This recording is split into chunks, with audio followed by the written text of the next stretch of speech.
Okay, this is the second PowerPoint for the Gilded Age.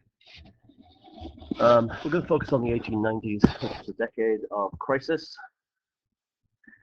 You guys have written about two crashes, the Homestead strike and the Pullman strike. There was also an economic collapse in 1893, which caused a lot of unemployment.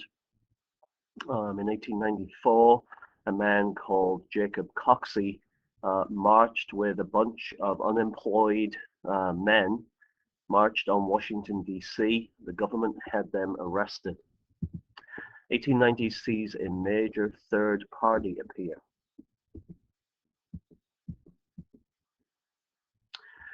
To discuss why this party appears, we need to go back and talk about the Civil War. Remember, the Union had printed money known as greenback dollars.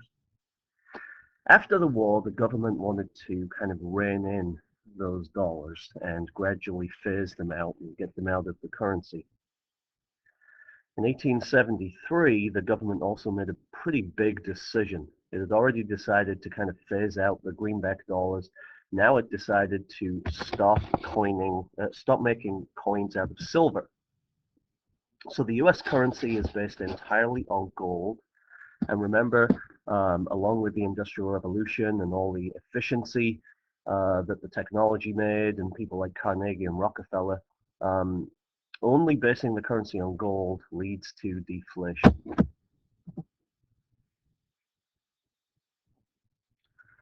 And this is from the comic strip. Obviously, this decision pleases some people, especially business people, because it leads to a very stable currency.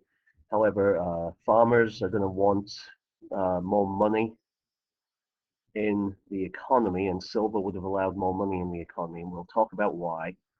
And there's just a couple of terms that I want you to understand. The crime of 73, that refers to the act that Congress passed that eliminated the silver dollar from currency. And just the terms such as soft money, that's paper money, and hard money, which is gold and silver. All right, farmers had problems in this time period. You can see on the graph on the right that the big problem is falling prices, particularly in wheat. Wheat was the crop of choice in the Great Plains, which we talked about when we talked about settling the West. Why were prices falling? Well, like industry, farmers took advantage of new technology.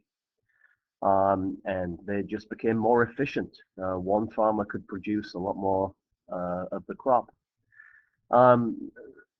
Obviously, that led to an increased supply, which forced prices down. The other reason that prices came down is just an increased supply because of worldwide farming. Countries like Russia, countries like Canada were opening up huge areas to grain farming. That increased the global supply of these crops, and it caused the price to come down. Obviously, if you're a farmer, falling prices aren't good for you because it means you're making less money. And down here at the bottom, it points out the farmer's problem. All right, they're making less money, but they still have to buy seeds, supplies, and pay railroads. They also have to pay their mortgage. All right, they're making less money, but all of these costs are pretty much staying the same. So, in the 1870s, the farmers kind of tried to solve their problems. And we get the appearance of something called the Grange movement. It originates in the 1870s in the Midwest. It starts off as kind of a social club for farmers. Think about it. If you're in the Great Plains, during this time period, very lonely, very depressing, so farmers will get together and kind of entertain each other. The Grange, though, goes from becoming like a little social club, it goes from that to becoming kind of a political thing. And obviously, farmers are just like the rest of us. If something's going wrong, we don't blame ourselves, we blame other people. And the farmers blamed the banks for charging them high interest rates. They blamed railroad companies for charging them too much to ship their grain. And they blamed the manufacturers of the expensive farm equipment that they used because they claimed they were charging them too much for it.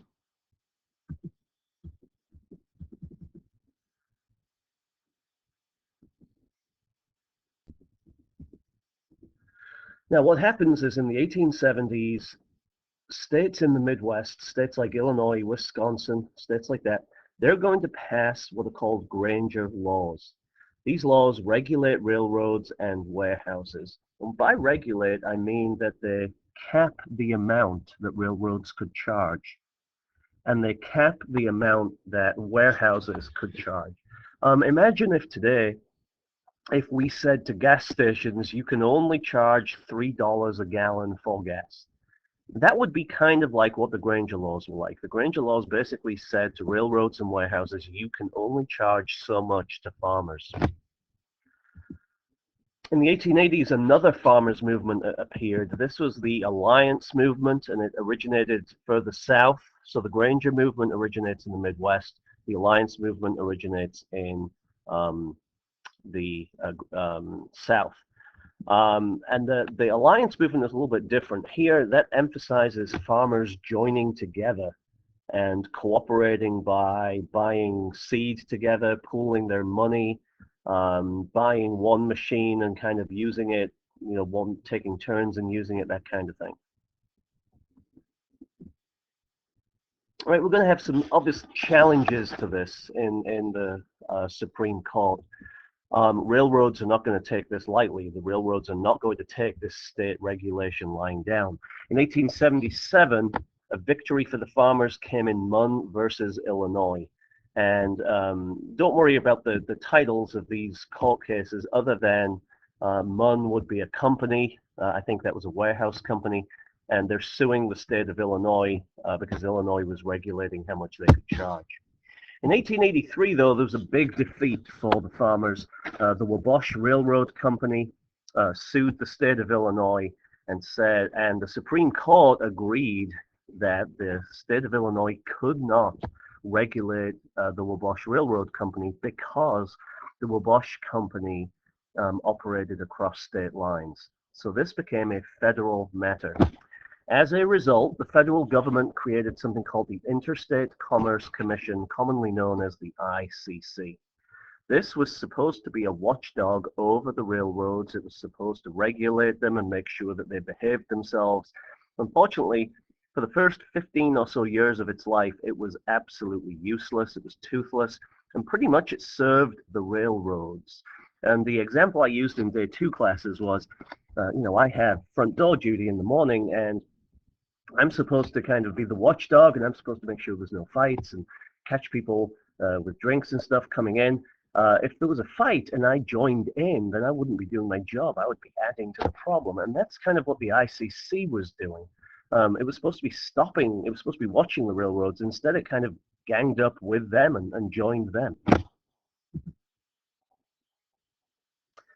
Still a big deal, though, because the ICC is the first example of the government which has always been right behind business and helped business.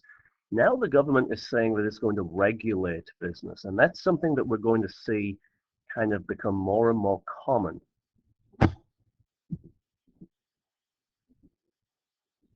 Now the farmers are hurting. They're poor, they're angry, and the Republican Party and the Democratic Party don't do anything. They run away from the problem, as the graphic shows. As a result, we get a new party appear in the early 1890s. Farmers from the South and the Midwest kind of merge their ideas, and we get the appearance of what's called the People's Party, or more commonly, it's called the Populist Party. In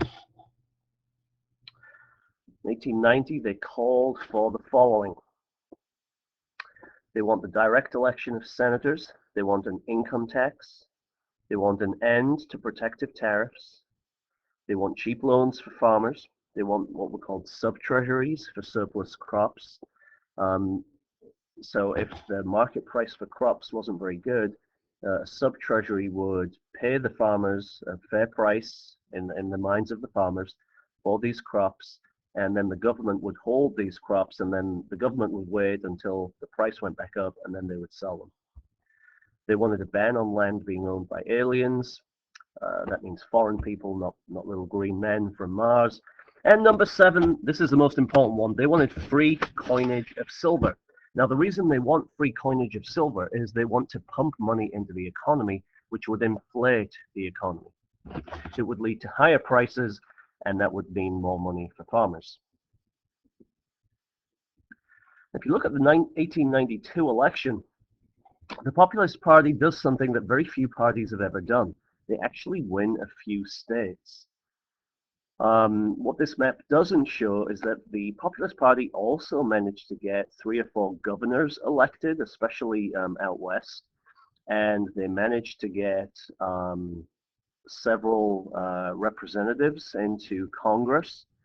So the Populist Party in the early 1890s kind of made a bit of a statement and kind of scared the 2 other political parties because they were quite radical. I mean, think of the things that you've just seen. And the biggest thing that the populists wanted that actually wasn't on that list, the populists wanted the government to own railroads and take over the railroads. So the populists were quite radical for the time. They wanted to use silver coins. They wanted government to own the railroads. They were seen as being quite radical. The other thing about the populists is in the early 1890s, in 1892, they actively encouraged poor white and black farmers to come together in the South. And there seems to be a real chance that that might happen. And we could get a real viable third party. Now, this scares the pants off rich white people in the South. And as a result, the Democrats are going to unleash a backlash. The first thing they're going to do is appeal to white racism and keep white votes.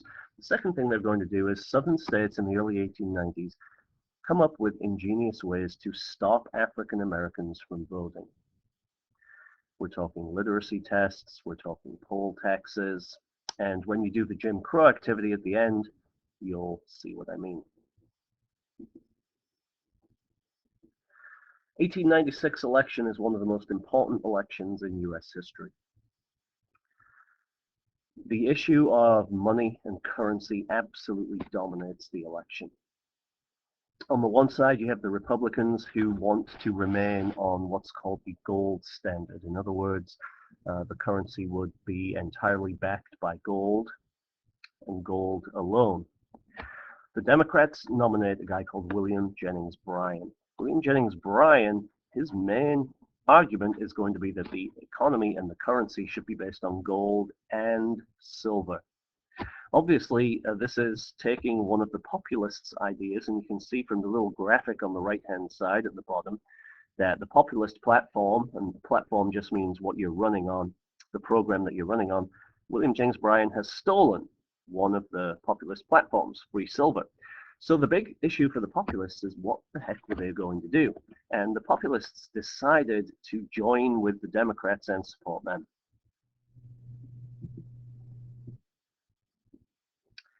And there's a speech on the notes that you should have been able to download from Edline called The Cross of Gold. Read through that. This is the speech that William Jennings Bryan gave at the Democratic Convention. Basically, the speech is incredibly famous, especially the last line when Bryan announces that the Republicans want to crucify Americans upon a cross of gold by staying on the gold standard. Obviously, this is an election that divides the country, and you can clearly see the divide here. The industrial states of the Northeast and the Midwest vote Republican. The Republicans use scare tactics to frighten their constituents into believing that had the U.S. gone with gold and silver, the economy would have just been shredded. Obviously, the agricultural states are going to go with the Democrats. We have a very, very divided country. This is a huge loss for the populists, though, because they've kind of thrown their hat in with the Democrats, and it's pretty impossible for them to recover and really mount a serious challenge after this. All right, one last thing, a couple of last things we want to talk about. The Supreme Court at this time is incredibly conservative.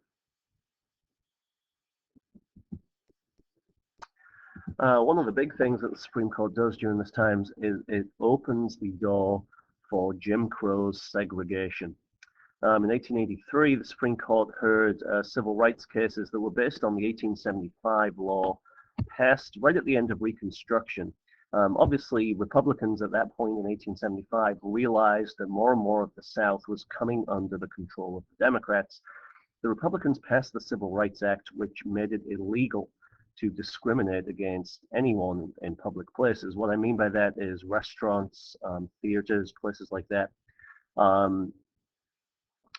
And the Supreme Court overturned this law. Basically, the Supreme Court, and I've highlighted it on the 14th Amendment, 14th Amendment says that no state shall make or enforce any law which shall abridge the privileges or immunities of the citizens of the United States, nor shall any state deprive any person of life, liberty, or property.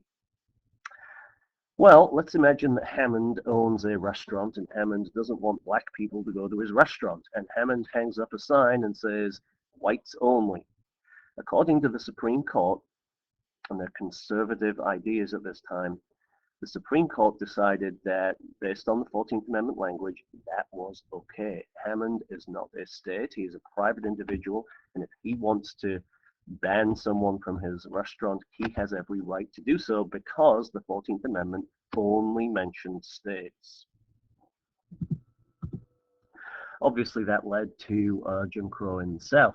Now, we've already talked about these two cases. In 1883, Wabash versus Illinois basically overturns the Granger laws that the Grange Midwestern states had put in place.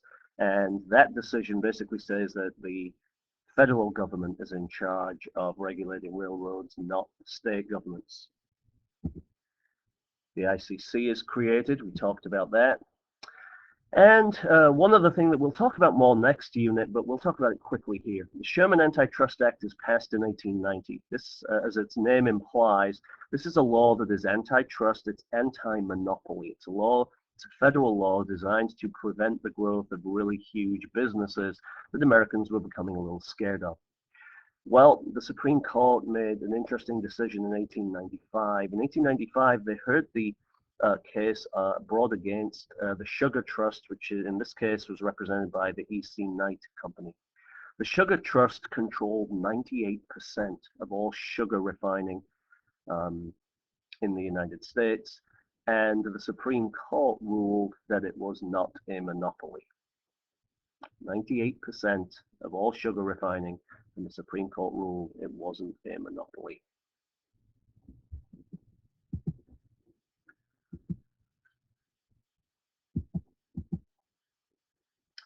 In the 1890s, you've read about strikes, and the Supreme Court upheld the constitutionality of the injunctions in the Pullman strike. And remember, those court injunctions basically did not allow workers to continue the Pullman strike. We've already talked about the Sugar Trust, and in the 1890s, Congress passed a law that would have taxed incomes. The Supreme Court found that law to be unconstitutional. So all of this is adding up to a very conservative Supreme Court, a Supreme Court that seems to be taking the side of the rich over the poor and backing big business and so on and so forth. In fact, for the next 20, 30 years, even as Congress and the president get a little more liberal, a little more progressive and start making changes, the Supreme Court will remain conservative, and it's quite interesting to watch some of their decisions. Last but not least, we're going to talk about women. Politics not seen as a place for women during this time period. Separate spheres, that kind of whole thing is still going on. A couple of developments, though. We do see the two women's voting groups that had split up after the 15th Amendment. They come back together and rejoin, and they're known as the NAWSA, the National American Women's Suffrage Association. We also see, if you remember, in the 1840s and 50s, we talked about a bunch of reform groups. Obviously, the abolition of slavery was the most famous one, but we talked about the temperance movement. We talked about the movement for education, the movement to make jails better and treat people better who had mental illness and that kind of thing. We see a new desire for change and reform And these reform groups are led by women, just as they had been in the 1830s, 40s, and 50s. And an example would be the Women's Christian Temperance Union. This group was anti-alcohol, and it marks the kind of second push to prohibit the buying and selling of alcohol.